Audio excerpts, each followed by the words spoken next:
रामचरित मानस में वर्णन आया है कि गुरु बिन भव निधि तरय न कोई, जो विरज शंकर सम होय। भले ही कोई ब्रह्मा शंकर के समान ही क्यों न हो, लेकिन वो गुरु के बिना भव सागर से पार नहीं जा सकता।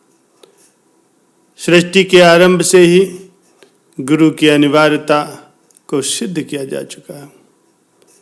वेद, पुराण, रामायण, गीता, गुरु ग्रंथ साहिब आज सभी धार्मिक ग्रंथों में महान संतों के द्वारा गुरु की महिमा का गुणगान किया गया है। गुरु और भगवान में कोई अंतर नहीं।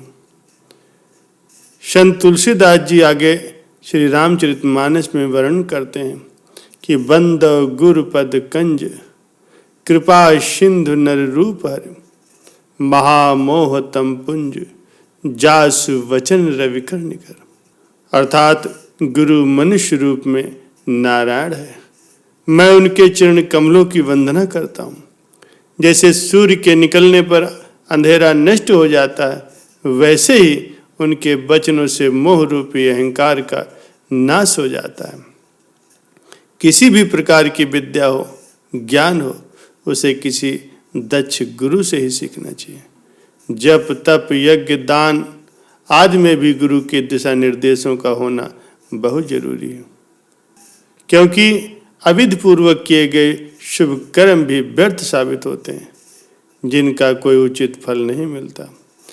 स्वयं की अहंकार की दृष्टि से किए गए सभी उत्तम माने जाने वाले कर्म भी मनुष्य के पतन का कारण बन जाते हैं। इसीलिए गुरु की बहुत ही आवश्यकता है।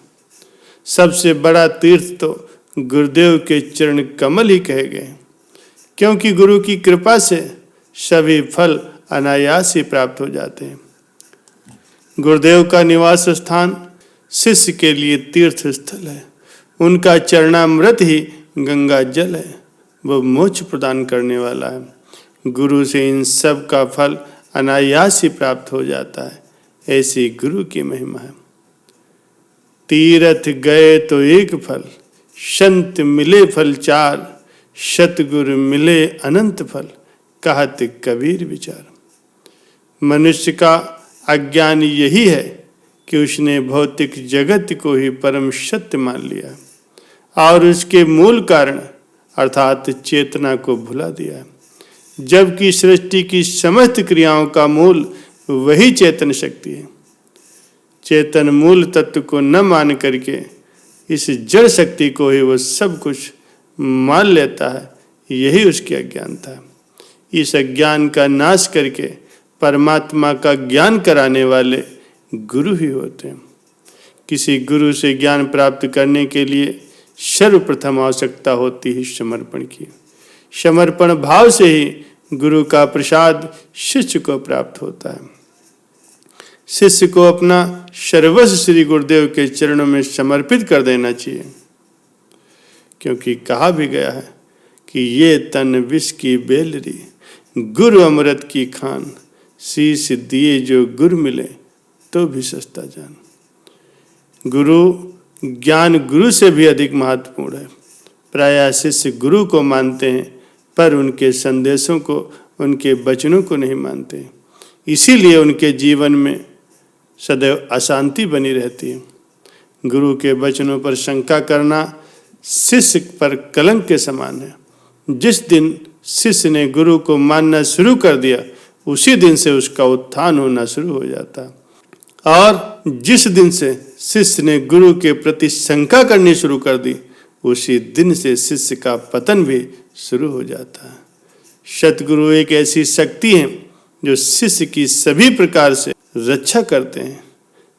शरणागत शिष्य के दैहिक, दैविक और भौतिक कष्टों को दूर करने और उसे परम धाम पहुंचाने का दायित्व गुरु का होता है, लेकिन तब जब शिष्य उनके वचनों की पालना करता है। प्यारे सज्जनों, एक जंगल में एक साधु और उसका एक शिष्य रहा करता था।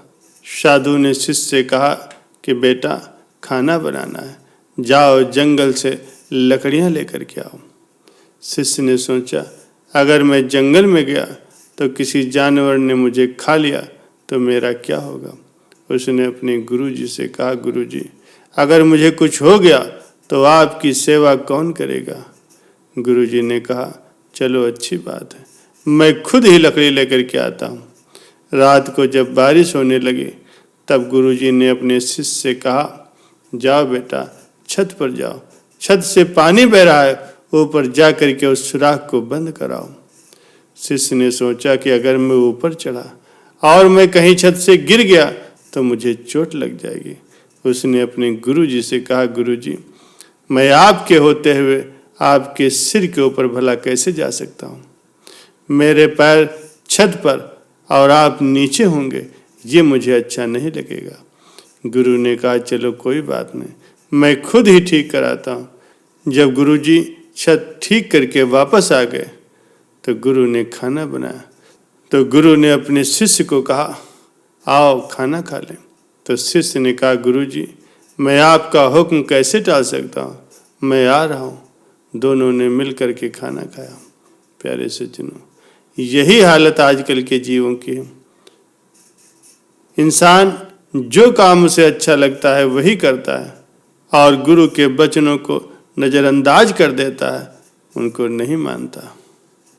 प्यारे सज्जनों, गुरु की सेवा सबसे बड़ी दौलत है, लेकिन कुछ ऐसी बातें हो जाती हैं जो हमारी सेवा को सेवा नहीं रहने देती।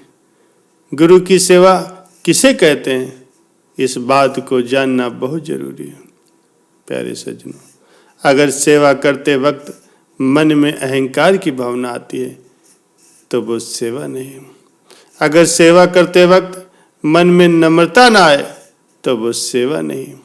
अगर सेवा करने का कारण गुरु का केवल सेवा प्रसाद ही है तो वो सेवा नहीं। अगर सेवा को किसी मजबूरी की भावना से निभाया गया है तो वो सेवा नहीं। सेवा तो कर्म काटने का एक जरिया है, मन को विनम्र बनाने का जरिया है, तन को चुस्त दुरुस्त रखने का जरिया है, मन में स्थिरता का माहौल पैदा करने का एक जरिया है। सेवा तो खुशी है, सेवा एक एहसास है, सेवा विश्वास है, सेवा सच्चा प्यार है, गुरु से ही गुजरता मुक्ति का द्वार है। प्यारे सज्जनों, आप लोग बड़े भाग्यशाली हैं जिन्हें इस सेवा का मौका मिलता है, क्योंकि सेवा तो उसी को मिलती है जिस पे गुरु की बख्शिश होती है। प्यारे सज्जनों, गुरु की सेवा आनंद की अनुभूति का एक जरिया है। बाहर की वस्तुएं सुख दे सकती हैं, लेकिन इनसे मानसिक शांति नहीं मिलती। मनुष्य के कर्म नहीं कटते। शांति के लिए गुरु के चरणों में समर्पण होना बहुत आवश्यक है। सदैव गुरुदेव का ध्यान करने से ही जीव का कल्याण होता है। फिर शिष्य चाहे कहीं भी रहे, वो मुक्त ही है, वो ब्रह्म स्वरूप ही है। सदैव अपने गुरुदेव का ध्यान करते रहना चाहिए। गुरुदेव तो परमात्म स्वरूप होते हैं, इसीलिए गुरु का नित्य ध्यान करने से जीव परमात्म स्वरूप बन जाता है, नर से नारायण बन जाता है।